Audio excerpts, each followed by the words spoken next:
अनाथ बेटा। रूपा और शेखर सरिता विहार में रहते हैं। वो अपनी जिंदगी में बेहद खुश होते हैं। दोनों का शौर्य नाम का एक बेटा भी होता है, जिस पर दोनों ही अपनी जान छिड़कते हैं।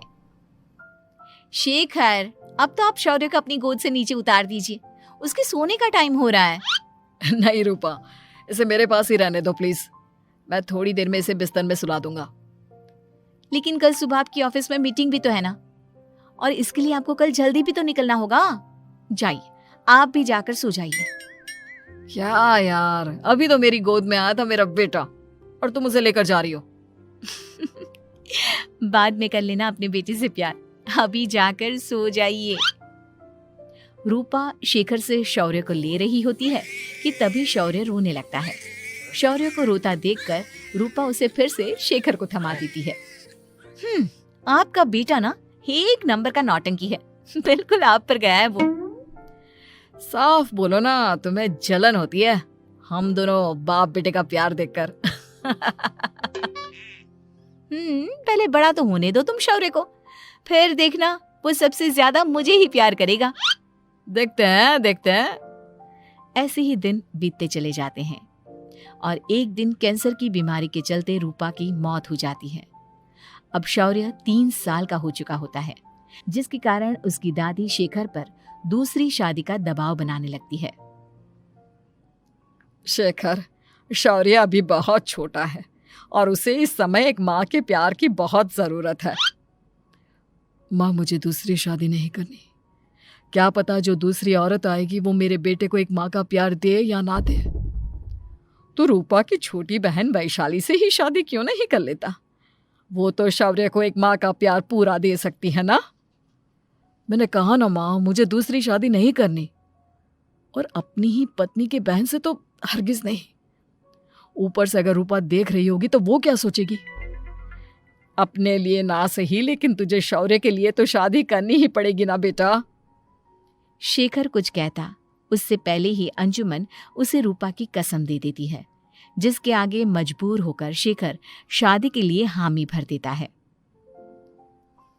देखो वैशाली, मैंने तुमसे शादी सिर्फ अपने बच्चे के लिए की है। मैं चाहता हूं कि तुम उसे एक माँ का भरपूर प्यार दो। शौर्य, आपके साथ साथ मेरा भी कुछ लगता है। अगर आप मुझसे शादी नहीं भी करते तब भी मेरा प्यार शौर्य के लिए कभी कम या ज्यादा नहीं होता। शादी के कुछ दिनों बाद ही शेखर की माँ की भी मौत हो जाती है। वैशाली शौर्य को एक माँ से भी बढ़कर प्यार देती है। शौर्य को लेकर वैशाली का यूं निस्वार्थ प्यार देखकर शेखर को भी उससे प्यार हो जाता है और कुछ सालों बाद शेखर और वैशाली का भी लड़का हो जाता है। लेकिन इसके बाद वैशाली का शौर्य को लेकर बर्ताव बदलने लगता है। वैशाली, मैं देख रहा हूं तुम आजकल शौर्य का जरा भी ध्यान नहीं रख रही हो। मुझे पता नहीं था कि आदित्य के होने के बाद तुम इतना बदल जाओगी। आदित्य मेरा अपना सगा खून है और शौर्य दीदी का, फिर मैं दोनों में अंतर कैसे नहीं करूं? माँ भले ही दोनों की अलग अलग है, लेकिन पिता तो एक है ना। अगर मुझे पहले पता होता कि तुम इतनी जल्दी बदल जाओगी तो मैं कभी तुमसे शादी ही नहीं करता। हाँ, तो किसने कहा था आपसे मुझसे शादी करने के लिए? मैं थोड़ी ना आई थी आपके पास, आपकी माँ ही आई थी मेरे घर आपका रिश्ता लेकर। वैशाली, मुझे तुमसे ऐसी उम्मीद नहीं थी।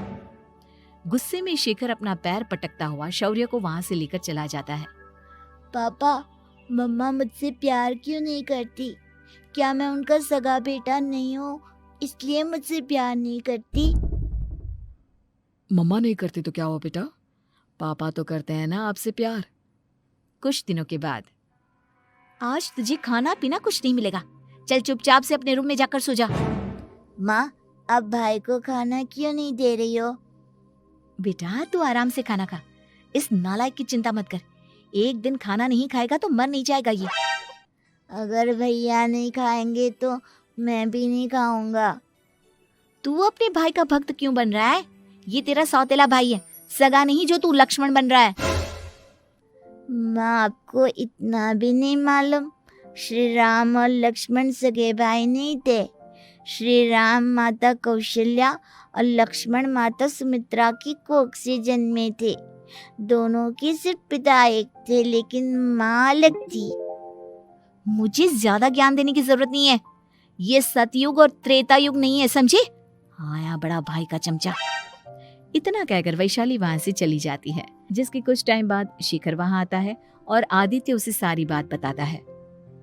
मुझे माफ कर दो शौर्य, तुम्हारी माँ के जाने के बाद मुझे दूसरी शादी का फैसला करना ही नहीं चाहिए था। अगर मैं दूसरी शादी नहीं करता तो शायद आज तुम्हारी ये हालत ना होती। नहीं पापा, अगर आप शादी नहीं करते तो मुझे आदित्य जैसा छोटा भाई कभी नहीं मिलता। थैंक यू मुझे इतना अच्छा भाई देने के लिए। तुम दोनों हमेशा ऐसे ही साथ रहना, फिर कोई भी तुम दोनों का कुछ नहीं बिगाड़ पाएगा। चलो मैं तुम दोनों को आइसक्रीम खिला कर लाता हूँ, बहुत भूख लग रही है ना। शिखर शौर्य और आदित्य को आइसक्रीम दिलाने लेकर जाता है। वो दोनों को पार्क में खड़ा करके आइसक्रीम लेने जा ही रहा होता है, तभी तेज रफ्तार से आती हुई एक गाड़ी उसे कुचल देती है और उसी पल शेखर की मौत हो जाती है, जिसके बाद शौर्य की जिंदगी नर्क से भी बदतर हो जाती है। सुन रे चिरकुट, इस घर के किसी भी सामान को मेरी मर्जी के बगैर हाथ मत लगाना। इन सब पर अब तेरा कोई हक नहीं है, समझा? ठीक है माँ, मैं आपकी इजाजत के बगैर किसी चीज को हाथ नहीं लगाऊंगा। चल जाकर अब पूरे घर की सफाई कर। महज 7 साल का शौर्य वैशाली के कहने पर अपने नन्हे नन्हे हाथों से पूरे घर की सफाई करने लगता है। ऐसे ही दिन बीतने लगते हैं, लेकिन मासी से माँ बनी वैशाली को उस मासूम से बच्चे पर जरा भी तरस नहीं आता। क्यों शौर्य, ये घर में इतनी गंदगी कैसे हो रही है? ढंग से सफाई नहीं की है क्या तूने? माँ मैंने तो अच्छे से सफाई की थी, लेकिन आदित्य बार बार इधर उधर चलकर गंदा कर देता है। अच्छा, खुद से एक काम ढंग से नहीं होता और अपनी गलतियों का जिम्मेदार मेरे बेटे को ठहराता है। इतना कहकर वैशाली बांस का डंडा उठाकर शौर्य को जोर जोर से मारने लगती है। तभी वहां वैशाली के मायके वाले भी आ जाते हैं और उसकी सारी करतूतें देख लेते हैं। माँ मैं ऐसा क्या करूं जिससे आप मुझे भी आदित्य के जितना प्यार करोगी? बोलिए ना माँ, मेरे क्या करने से आपके अंदर मेरे लिए ममता जागेगी? वैशाली शौर्य की एक नहीं सुनती, उसके ऊपर डंडे बरसाती जाती है। हद पार होते देख वैशाली की माँ उसका हाथ पकड़ती है और जोर से उसे थप्पड़ मारती है। यही सब करने के लिए तूने दामाद जी से शादी की थी? हमने सपने में भी तुझसे ऐसी हरकत की उम्मीद नहीं की थी। तू माँ नहीं, माँ के नाम पर एक धब्बा है। बस कीजिए माँ, आदित्य के इस दुनिया में आने से पहले मैंने इसे बहुत प्यार किया था, लेकिन अब जब मेरी खुद की औलाद है तो मैं किसी और के बच्चे से प्यार क्यों करूं? अरे नालायक औरत, जिसे तू किसी और का बच्चा कह रही है वो तेरी खुद की सगी बहन का बच्चा है। बहन है तो क्या हुआ, मेरे अपने बच्चे से बढ़कर तो नहीं हो सकता ना ये कभी। अगर यही बात थी तो तू हमें पहले बता देती, हम शौर्य को अपने साथ ले जाते। उसे इस तरह प्रताड़ित करने की क्या जरूरत थी? अगर आपको लेकर जाना है ना तो ले जाइए इसे, मैं नहीं रोकूंगी। नहीं माँ, मुझे कहीं नहीं जाना, मुझे आपके साथ ही रहना है। मैं तेरी कोई माँ वावा नहीं हूँ, तेरी माँ मर चुकी है, समझा? अब निकल जा मेरे घर से।